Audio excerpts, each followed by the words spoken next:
guys, I'm back with another video, and of course it's another good one. So I did something recently and it's pretty big time, so come check it out. Check this out, 5th gen ZL1 steering wheel. ZL1 here, suede all around, red stitching right in here, and paddle shifters back here.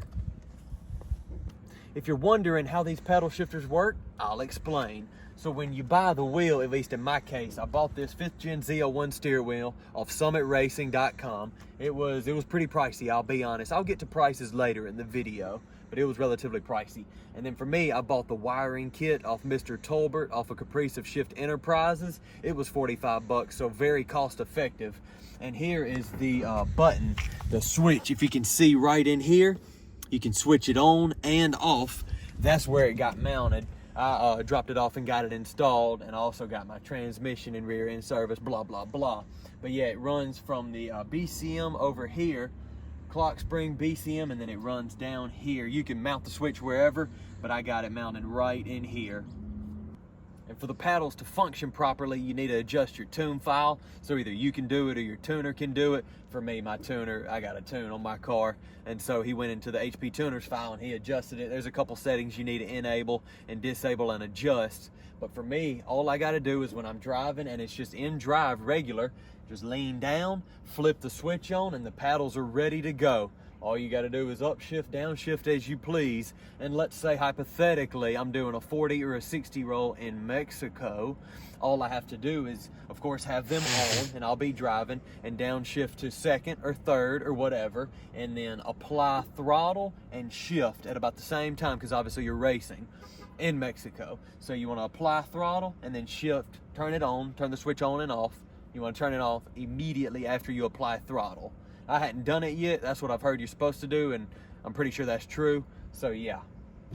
And obviously with the steering wheel, my airbag on my old Caprice steering wheel moved over to this one.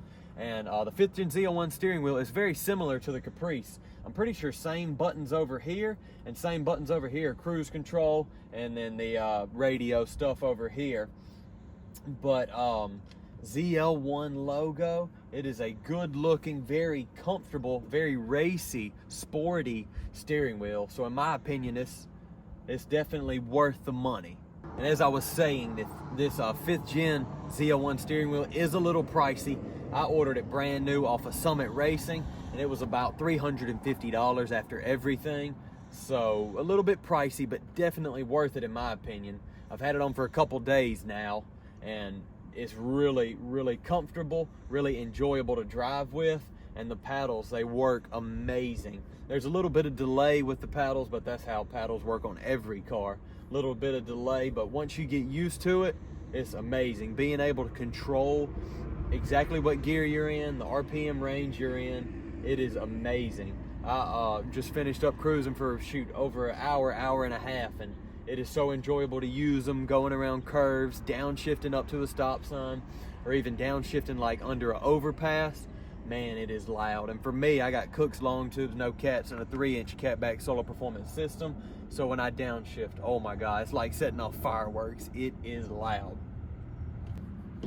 All right, guys, now I'm gonna include some clips on the outside of me using the paddles, downshifting, upshifting, and just having fun with the paddles. So check them out.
All right, guys, that's it for this video about the paddle shifters. If you got any questions, comments, or anything at all, drop them below and I'll answer and help you out in any way I can. But hope you guys enjoyed.